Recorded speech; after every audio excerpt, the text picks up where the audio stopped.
Good morning, everyone. Today I'll be taking a lecture on diet and nutrition.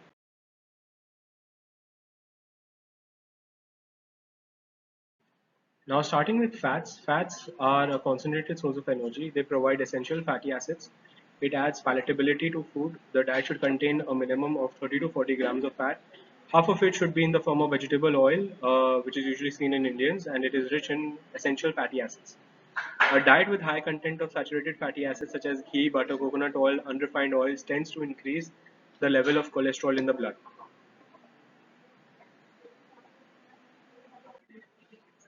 Now, what are the roles of fat in oral health? Fats are involved in the initiation of calcification and mineralization of teeth and bone. Research indicates that high fat foods tend to be inhibitory towards dental caries. The mechanism whereby fats act to reduce dental caries are as follows. Coating of the tooth surfaces with an oily substance would mean that food particles will not be so readily retained. A fatty protective layer over plaque would prevent fermentable sugar substrate from being reduced to acids. High concentration of fatty acids may interfere with the growth of cariogenic bacteria. Increased dietary fat will decrease the amount of dietary fermentable carbohydrate necessary for organic acid formation. Carbohydrates. Carbohydrate is an organic compound with the general formula of CmH2ON. That is, it consists only of carbon, hydrogen, and oxygen, with the last two in the 2:1 atom ratio. Carbohydrates can be viewed as hydrates of carbon, hence their name. Structurally, however, it is more accurate to view them as polyhydroxyaldehydes and ketones. The carbohydrate saccharides are divided into four chemical groupings: monosaccharides, disaccharides, oligosaccharides, and polysaccharides. Now, the carbohydrates can also be divided into simple sugars and complex sugars. Simple sugars such as monosaccharides, disaccharides, and oligosaccharides. Complex sugars include starch and fibers. Starch, which contains amylopectin and amylose, and fibers, which are soluble and insoluble. The recommended dietary allowance is that it should not be less than 100 grams per day. Breakfast for Indians consists of the highest carb content, as you can see in the various dishes that are served. Now, the role of carbohydrate on oral health. Fermentable carbohydrate metabolism supports the colonization of bacteria on tooth surfaces and orchestrates changes in the acidic basic medium. The proportions and numbers of acid base producing bacteria can alter the impact of what is the demineralization remineralization equilibrium of the tooth surfaces. Carbohydrates and dental caries. The carbohydrate factor. The importance of a nutritious diet, particularly sucrose containing foods and beverages in caries production or karyogenesis, is well known. Carbohydrates stick tenaciously to teeth and are responsible for dental caries. Every time we eat or drink something sugary, it may cause dental caries. What foods can cause dental caries? All sugars can cause dental caries. Many processed foods have sugars in them, and higher up it appears in the list of ingredients, the more sugar there is in a particular product. Now, coming to fibers. Fibers are an unabsorbable complex product.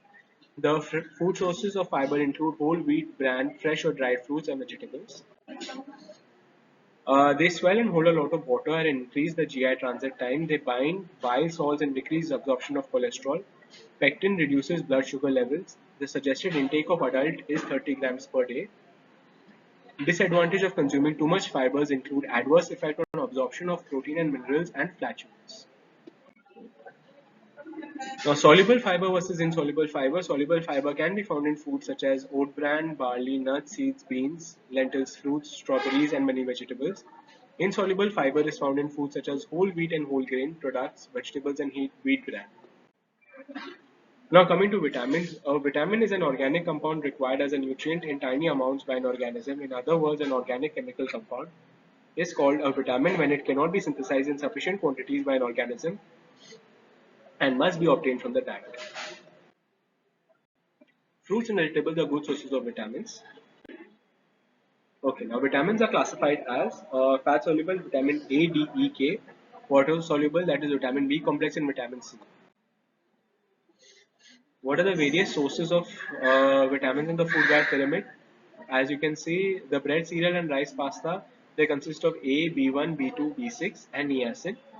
The vegetables that is contains about 3 to 5 servings. They consist of vitamin A. Milk, yogurt, and cheese they consist of B2, B12, D, and K. Poultry, meat, fish, dry beans, eggs, and nuts. Consists of A, B1, B2, B6, B12, niacin, and folacin. And fats, oils, sweets, they consist of oils and they consist of vitamin E.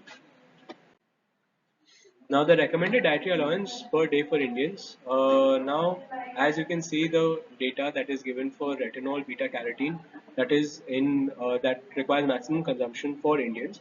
For thiamine, riboflavin, niacin, and vitamin C, the quantity is given. Folic acid is again required in a higher quantity for Indians, along with an increase that is seen in thiamine, riboflavin, and niacin amongst lactating and pregnant women. Okay, now coming to the vitamins. Now, fat-soluble vitamin A is responsible for the vision and growth, maintenance of mucous membranes and epithelium. The sources are retinol in milk, fortified margarine, butter, cheese, egg yolk, liver, fatty fish, beta-carotenes in milk, carrots, tomatoes, dark green vegetables. Deficiency results in reduced night vision, blindness through corneal damage, reduced resistance to infection. Vitamin D consists of, it promotes calcium and phosphate absorption, sunlight, fortified margarine, egg yolk, fortified cereals, failure of bone calcification, rickets in children, osteomalacia in adults. Vitamin E is an antioxidant. It is present in vegetables, in their oil, seeds, nuts, whole grains, may occur in premature infants or in malabsorption syndromes. Vitamin K essential to the formation of blood clotting proteins synthesized by gut microorganisms. Dark green leafy vegetables increase clotting time. Now coming to water soluble vitamins, that those are vitamin C. It is essential to collagen production used in the structure of bone, connective tissues, aids wound healing and iron absorption. Sources are fresh fruits, citrus fruits, red and green peppers, broccoli, snow peas, Brussels sprouts. Deficiency would lead to scurvy, which leads to poor wound healing and bleeding gums. B1 is thiamine. It is a coenzyme in carbohydrate metabolism. It is present in lean pork, enriched breads, cereals, legumes, seeds, nuts. Its deficiency leads to beriberi or the Wernicke-Korsakoff syndrome, which is usually seen as a deficiency in alcoholism. B2 is riboflavin. It is a coenzyme in fat and protein metabolism, enriched in whole grains, meat, livers, eggs, dairy products, fish, poultry, dark leafy vegetables. A riboflavinosis with glossitis, cheilitis, and seborrheic dermatitis is usually seen. B3 niacin, cofactor to enzymes involved in energy metabolism, glycolysis, and TCA cycle, meats, poultry, fish whole, and enriched breads and cereals and milk. Its deficiency leads to pellagra, whose toxicity leads to vasodilation, liver damage, gout, and arthritic symptoms. B6 pyridoxine, coenzyme in energy metabolism, antibody and hemoglobin formation. Meat, poultry, fish, whole grains, fortified cereals, eggs, and can also lead to an altered nerve function.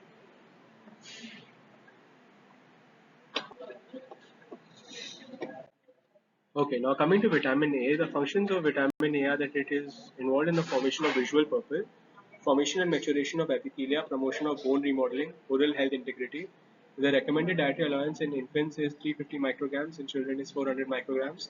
Excessive intake is hyperkeratinosis. The deficiency is it leads to night blindness, xerophthalmia, keratomalacia, follicular hyperkeratosis, goose flesh, cessation of endochondral bone formation. Now, in the oral mucous membrane, it is involved in epithelial metaplasia, hyperkeratinization. In salivary glands, it can lead to atrophy, reduction in salivary flow. In teeth, severe deficiency may result in enamel hyperplasia, defective dentine formation. Post-eruptive vitamin A deficiency leads to increase in caries scores. Management requires 30,000 intra-oral units orally daily. Vitamin D consists of function that is of calcium and phosphate absorption, mineralization of bones and teeth, regulation of blood calcium and phosphorus levels. In adults, you have 2.5 micrograms. Infants and children is 5 micrograms. Now, these are the deficiency of vitamin D rickets, and these are the clinical representation of it. Enamel hyperplasia in dentine spaces that represent uncalcified dentine matrix occur. Calciotraumatic line in dentine. Alveolar bone is the loss of lamina dura. reduced density of supporting bone, loss of trabeculae. Now coming to vitamin E, that is tocopherol. Tocopherols and tocoretinols, they consist of physiological functions. That is that they are fat soluble and antioxidants. They protect integrity of cell membranes, prevents hemolysis of RBC's efficiency, may occur in premature infants and malabsorption syndromes and results in anemia and nervous degeneration.